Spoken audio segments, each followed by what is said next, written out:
Hey guys, it's time to talk about the amazing Yukari episode from KIRAKIRA PRECURE. I was so happy with this episode, especially after last week's episode. I was very disappointed with Akira's episode, so I was kind of anxious about Yukari's episode because I was afraid that it would fall into the same category as Akira's one, but it didn't. I'm gonna be honest with you. I was hoping that we would get an Akira Yukari dual episode again so that we could learn more about their relationship and we could see more, see kind of like a disclosure of their relationship. But I was so happy with the episode that we got that I can forgive Toei for not focusing on this storyline.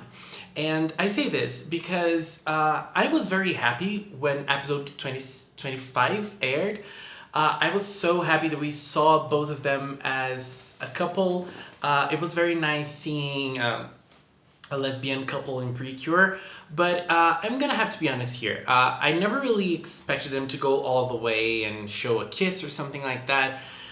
And I don't really have a problem with that because Precure doesn't show relationships like this. You know, Precure doesn't really give love relationships to their main characters. So I don't really mind, but I would love for that to happen. Anyway, let's talk about the episode itself. I got very emotional. You guys know I love Yukari. She is probably my favorite cure ever. You know, after 14 seasons of finding a character like that you love so much, it's so good. And I feel so fulfilled watching Yukari. And it's so nice watching her grow from the fourth, fifth episode until now, episode 45, 46, 45, right? Episode 45, brilliant. It was so beautifully done, and the way she developed little by little, learning more about herself and more about her personality and more about what she really wants to do, it was very, very beautiful, and I really loved it. So this episode, in this episode, we had a Christmas party. It was the Christmas themed episode. Let me just say that for a Christmas episode, it didn't have a Christmas feeling. You know, there are lots of Precure episodes that are focused on Christmas, and they're very good. They're usually very good. I remember the Sweet Precure Christmas episode. That was very good. The Princess Precure episode was also very good. It was a Minami focused episode. There was a song, there was a performance, just like Mean Girls, and it was so good. But I think that this episode was very good as well. It's actually even better than those episodes I mentioned, but it was not very focused on Christmas. So there was a Christmas party, so there was like this Christmas background. There was a Christmas themed sweets that I don't even know how to say that. But the episode itself, not much about Christmas, lots of things about Yukari. I loved the first scene of the episode in which Yukari found that cat, that star cat, that star three stars cat. I don't even know if that cat has a name. I don't remember, but it was very nice, that scene in which she was able to pet the cat, but then the cat went away. That cat only let Yukari pet it. Yukari was the only person the whole season that was able to pet that cat. But in this episode specifically, the cat didn't really seem interested in being pet by Yukari. So it left very quickly, and it shows, I think it shows a lot about cats, and it also shows a lot about Yukari's personality. It's a very good metaphor for who Yukari is and what she likes to do. And, you know, when the episode started going, I was a little afraid of what was going to happen because I didn't really believe that something like that was going to happen to Yukari. You know, there was a goodbye in the title of the episode, but I was like, okay, Yukari's not gonna leave. She's not really leaving. But then things started getting so emotional. Yukari started getting so emotional that I thought, okay, the writers are going there. Yukari's leaving. She is really leaving. And I was really, I started feeling bad because I didn't want to see that. But at the same time, the way the episode handled it, it was so beautiful. that scene in which Aoi started talking about the future of Kirapati and the future of each girl individually, growing into their own things and learning about what they really want to do with their lives. And because of that, Kirapati is probably going to be left without, so they're not going to have much time. So they're probably going to leave Kirapati, or they're not going to be able to spend the time they spend right now in Kirapati. So I really liked that scene, and then she came to the conclusion that only Yukari and Ichika were going to be able to continue going to Kirapati. But we had a surprise coming, and I think that one of the most interesting things about this episode was the duo, Yukari and Ciel. I loved both of them together. They work very well together. And one thing I love about Yukari, she is the perfect girl, but she is that type of character who can't do anything she wants to do. I mean, there were lots of characters like this in Precure history. I usually don't like this kind of development. You know, oh my god, I want to play the violin, so I'm going to train like 3 minutes and I'm a professional already. I want to dance ballet and I'm going to be a professional already very quickly. I'm going to do this, I'm going to do that. And there are lots of characters in Precure who are just like that. They want something, they try it for once, 2 times, they're very good at it. And that's very bad development. And Yukari is not like that. She can't do anything she wants to do. And that's what happened with Macaron. I mean, Macaron is her main suite, but it's been like 40 episodes for her to actually learn how to properly do a Macaron. And she was able to learn it in this episode, and I loved how Ciel teaches her, because Ciel was very strict, Ciel was firm. And who is brave enough to be firm to Yukari? I mean, Ciel is very confident in herself, and I love that.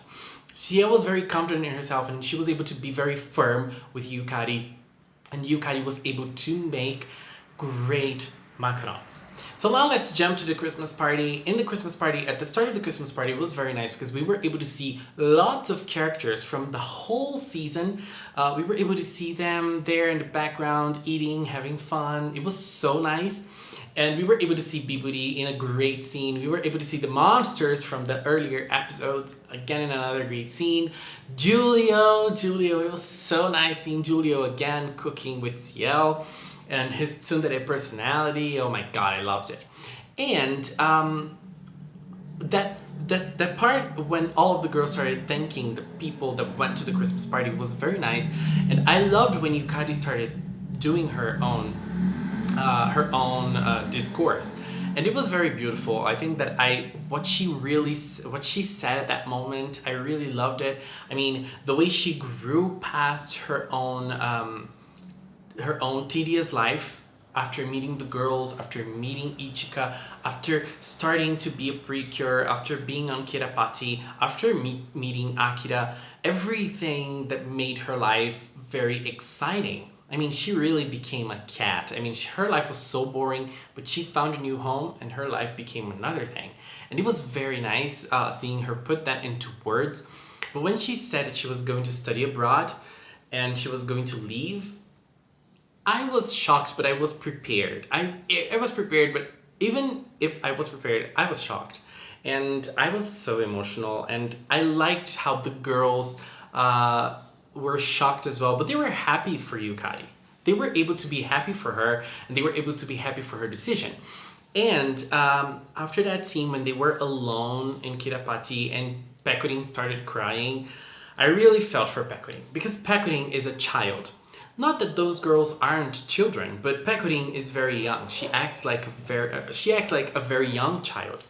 And that was a very interesting development, because Pecorin doesn't really understand it. When you start growing up, you start understanding goodbyes, and you start understanding that people leave, and you have to adapt your life with or without the people you had around you. We, as older people, we understand it. We know it's the rule of life, it's the circle of life. But small children specifically, they don't really understand it. And Pecorin not understanding Yukari leaving was so heartbreaking, but it's such an important thing for her growth. And it was very beautiful. I loved seeing her cry like that. A scene that I forgot to talk about. Yukari asking Ichika to hold her. That was so cute. A lump in my throat right now. And yeah, and then let's jump right into Elisio's fighting scene. Elisio came and tried to win against those girls, but they were so strong.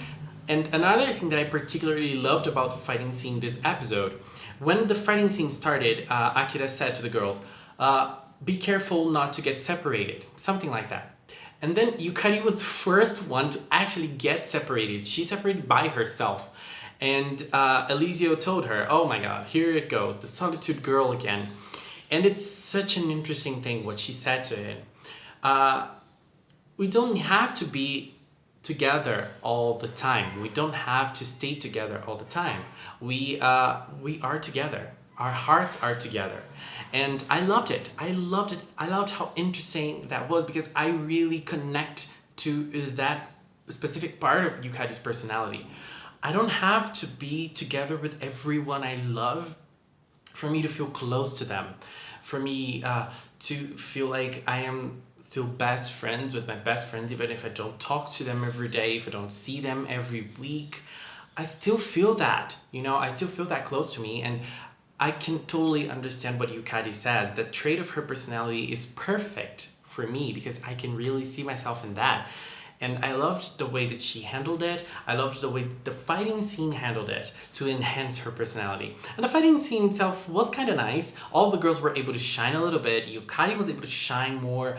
Akira was also able to shine, but she didn't shine in her own episode. I liked it. But Elisio was very strange in this episode. He was very desperate and he could really fight.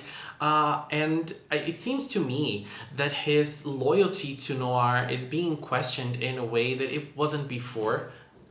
The way that this is being worked on is really confusing. And Noir questioned Elisio right at the end of the episode, asking Elisio like, you're still going to fight for me, right? You're still going to be my servant, right? And why is Noir questioning it right now? I mean, Elisio never really showed doubts in his actions, so I don't really understand it. But I think it will tie to next episode. But before talking about the next episode, last scene of this episode, before the Noir scene, it was a very beautiful scene, all the girls together. Ichika was very happy for Yukari, but she started crying. And that's all this bittersweet feeling, because saying goodbye is never easy. Saying goodbye is always, always hard. And even if you're happy for the person because they achieved something, it's gonna be hard. It's going to be hard to say goodbye. And it was beautiful seeing the three younger girls crying. Ichika, Aoi, and Himari, they started crying together with Pekurin, and Yukari coming and hugging them. It was a very beautiful thing. It was a very beautiful thing, and I think that it really shows how KIRAKIRA turned into a very big family. Kirapati is a very big family, and they're always going to be connected. They're always going to be together. So, beautiful, beautiful episode. Sorry, I know I talked too much about it, but it's Yukari's episode. You guys know how much I love her. And talking about next episode is Ichika's focused episode, but at the same time, I think the focus is going to be on other things. It seems to me that Elisio's past is connected to Lumiere, Cure Lumiere, and Cure Lumiere is going to appear again next episode. It seems that Elisio's human form is also going to appear, so we're probably going to learn more about Elisio. And maybe Elisio is going to be purified next episode so that we can have our fight against Noir in the last 3 episodes, 47, 48, and 49. Maybe 48. I don't think 49 is going to be a fighting episode. I hope not. I love when last episodes don't have fights, just character development for us to say a proper goodbye to the characters. So I guess that's it for this. Sorry for being late. Things are crazy with Hottobrika news, but I think I'm back on track right now. Guys, thank you so much for watching, and until next time, bye bye!